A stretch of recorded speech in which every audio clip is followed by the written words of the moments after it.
Жаңа салық кодексі 2025 жылы күшіне енеді. Заңнамаға енгізілген өзгертулер мен толықтырулар төлем рәсімін жеңілдетіп, әкімшілік жүктемені азайтуға бағытталған.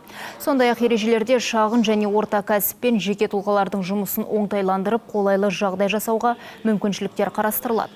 Алматыдағы Достық үйінде қаржы вице-министрі, Сенат және мәслихат депутаттары мен бизнес өкілдері жиналып, өзгертілген заңның тетіктерін талқыға салды. Ержан Біржанов жалпыға бірдей декларациялаудың маңызын еске салып, бұл елдегі көлеңкелі экономикаға жол бермей, ашық төлем саясатын жүргізуге ықпал ететінін атап өтті. Кодекстің бастапқы баптарына қарайтын болсақ, ол мысалы оқыту функцияларын қосып отырмыз, одан кейін кеңес беру функцияларын қосып отырмыз. Және де тағы бір жеңілдіктердің бірі, қазіргі таңда егер салық төлеуші уақытылы нысана тапсырмаса, әкімшілік жаза көзделген болатын. Бұл жаза жыл сайын 150 мыңға жуық салық төлеуші осы жазаға тартылатын болған. Қазіргі таңда осы кодекс шеңберінде осы әкімшілік жазаны алып тастап отырмыз.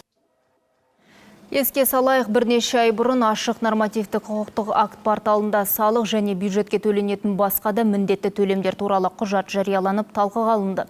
Депутаттардың сөзінше, жаңа салық кодексі ұлттық бюджеттің кірісін өсіріп, жалпы экономиканың өсімін алып келеді.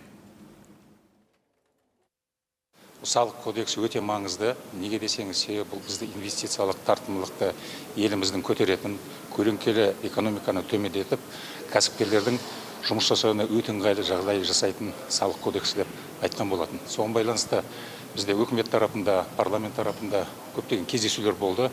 Сол кездесулердің нәтижесі бойынша біз бүгін осы кездесуде соның нәтижелерін көрсетейік.